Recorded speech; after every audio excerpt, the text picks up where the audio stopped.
Hari kenaikan Yesus Kristus ke surga membuat kita yang bersatu dengan Kristus secara rohani. Kita punya otoritas rohani, kita punya kuasa untuk memerintah sama seperti Kristus duduk memerintah. Kita juga dipanggil untuk duduk memerintah selama kita hidup di bumi. Ini yang jadi acuan hidup kita. It is the time for morning with the word. Puji Tuhan, selamat pagi, bergabung kembali di Morning with the Word YouTube channel saya, Mario Marcelo. Pagi hari ini kembali kita masih mengingat hari kenaikan Yesus Kristus ke surga. Kemarin kita semua beribadah dan kita semua diberkati lewat firman Tuhan, lewat perjamuan, lewat kuasa minyak urapan yang kita terima. Kita mengingat hari kenaikan Yesus ke surga. Hari kenaikan Yesus ke surga buat saya bukan sekedar fakta sejarah bahwa Yesus naik ke surga, tapi ini adalah pewahyuan bagaimana tentang hidup kita dan semua pengikut Yesus di bumi ini. Bagaimana kita sadari apa yang kita punya, apa yang jadi pesan di hari kenaikan Yesus ke surga buat kita. Yang pertama saya mencatat, kita harus ingat Efesus 2 ayat 6, terjemahan sederhana Indonesia buat kita saya bacakan. Dan karena kita bersatu dengan Kristus Yesus, kita bersatu dengan Kristus Yesus, kita menerima Yesus, kita juga secara rohani diangkat ke surga bersama dengan Kristus. Secara rohani kita sudah juga terangkat, bukan nanti kita menanti pengangkatan, tapi secara rohani kita diangkat juga ke surga. Di sana secara rohani kita sudah duduk bersama dengan Raja kita, Yesus. Secara rohani kita sudah duduk bersama Kristus memerintah. Walau mungkin Pak Pendeta saya hari ini sedang duduk di rumah, bukan duduk di kerajaan surga. Iya, tapi secara rohani, hari kenaikan Yesus Kristus ke surga membuat kita yang bersatu dengan Kristus secara rohani. Kita punya otoritas rohani, kita punya kuasa untuk memerintah sama seperti Kristus duduk memerintah.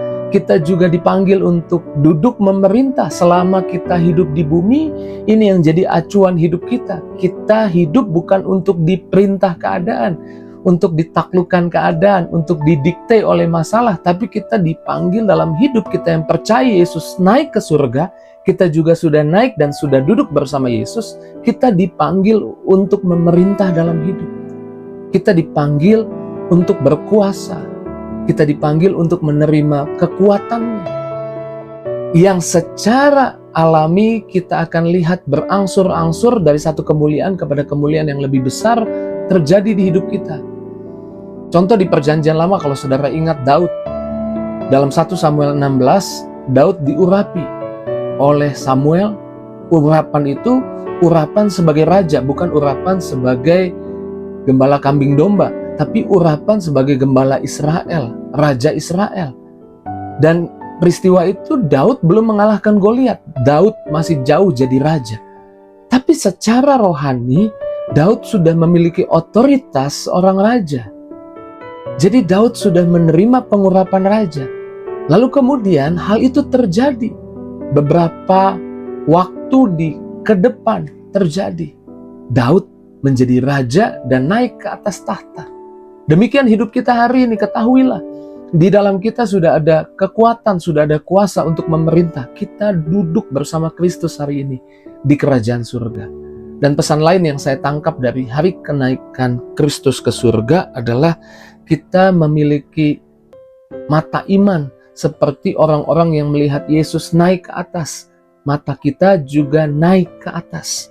Alkitab berkata, Kolose 3 ayat 1, terjemahan baru menulis, karena itu kalau kamu dibangkitkan bersama dengan Kristus, carilah perkara di atas, di mana Kristus ada, duduk di sebelah kanan Allah. Mata kita melihat ke atas. Ayat 2, saya ambil dari terjemahan sederhana Indonesia, biarlah hati dan pikiran kita tertuju ke sorga, bukan kepada dunia. Hari kenaikan Yesus membuat mata kita bisa melihat Yesus, bisa melihat janji Tuhan. Di tengah ada tantangan yang kita hadapi, di tengah ada diagnosa dokter dan dokter bilang bahwa sakit kita nggak bisa sembuh, bahwa obatnya belum diketemukan. Di tengah mungkin masalah utang dan kau sedang di PHK, dan kau nggak tahu gimana bayarnya, gimana menyelesaikannya. Tapi matamu tidak melihat kepada masalah, tapi matamu melihat ke atas. Karena Yesus naik ke atas, duduk di atas, duduk di tahtanya, duduk di kerajaan surga. Demikian kenaikan Yesus membuat mata kita selalu bisa lihat ke atas. Lihat perkara yang di atas, lihat Yesus, lihat janji Tuhan. Karena kita adalah orang-orang Kristen, disebut orang percaya, orang beriman. Beriman bahwa janji Tuhan yang akan digenapi satu persatu di hidup kita. Bukan masalah yang akan mengalahkan kita, tapi janji Tuhan yang akan kita lihat terjadi satu persatu di hidup kita. Dan mengetahui hal ini kita bisa lihat ke atas, memampukan kita untuk tidak tenggelam di dalam masalah. Ingat ketika Petrus waktu di perahu bersama murid-murid yang lain, ada angin badai.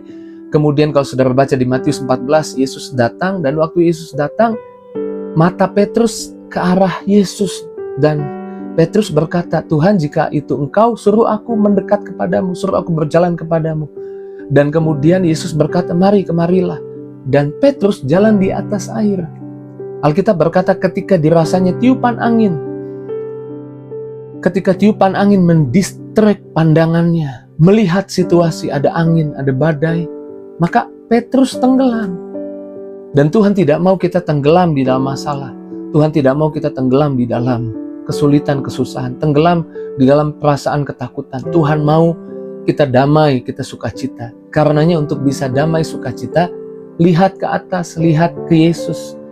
Arahmu ke atas, karena arah Yesus juga ke atas dan duduk di tahtanya. Demikian juga kita, ini bukan sekedar fakta sejarah Yesus naik ke atas, ini juga menjadi refleksi rohani kita, bahwa mata kita bisa melihat ke atas, bukan melihat kepada tantangan. Sehingga saya percaya sebesar apapun tantangan masalah, kita tidak tenggelam. Dalam kisah Petrus saya harus lanjutkan, dan Petrus ketika tenggelam, tangan Yesus terulur. Dari atas Yesus menarik Petrus, dan kemudian mereka berdua berjalan ke arah perahu. Jadi jalan lagi berdua bersama Yesus, kita bisa melakukan hal-hal yang mustahil. Jadi itu yang kedua. Yang ketiga, saya mencatat bahwa arah Yesus naik ke atas itu merupakan arah kehidupan kita, arah kerohanian kita, arah kesehatan kita, arah ekonomi kita. Seluruh aspek kita arahnya ke atas.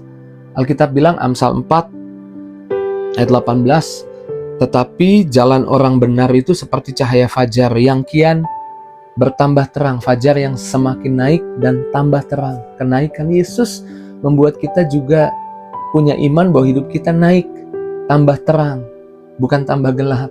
Mungkin hari ini ada kegelapan, ada situasi yang gelap, ada kekelaman kau alami, tapi miliki iman.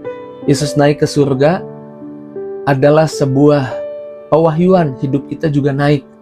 Hidup kita nggak turun, hidup kita naik. Hidup kita diberkati, bukan hidup kita nggak dikutuk, karena kutuk sudah selesai di kayu salib. Kita yang percaya Yesus, kita sudah dibebaskan dari segala kutuk. Sehingga saya selalu ulang-ulang ini, ujung masalah kita, ujung tantangan kita bukan hancur, bukan kutuk, tapi berkat, tapi kebaikan Tuhan. Arah hidupmu ke atas, arah ekonomimu ke atas. Artinya ekonomimu akan tambah baik, kesehatanmu akan tambah baik, rumah tanggamu akan tambah baik, masa depan anak-anakmu tambah baik, sampai semuanya terlihat teramat baik dan kau jadi saksi Tuhan. Engkau dilihat oleh lingkunganmu bahwa engkau adalah orang-orang yang jadi contoh, orang yang percaya Tuhan, orang yang mengandalkan Tuhan. Diberkatilah orang yang mengandalkan Tuhan dan menaruh harapannya hanya pada Tuhan. Puji Tuhan, walaupun udah lewat sehari, kayaknya belum terlambat untuk saya juga mengucapkan selamat hari kenaikan Yesus Kristus buat setiap kita. Hidup kita arahnya ke atas. Amin. Kita sudah duduk bersama Kristus. Mata kita juga ke atas, melihat perkara di atas, melihat janji Tuhan, melihat kebaikan Tuhanlah yang terjadi, bukan melihat keadaan yang menakut-nakuti kita.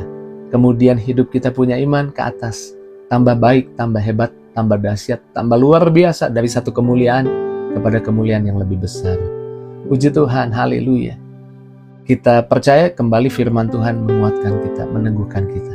Mari kita doa pagi ini. Terima kasih Tuhan buat firman-Mu Kembali pagi hari ini kami dikuatkan oleh firman Tuhan.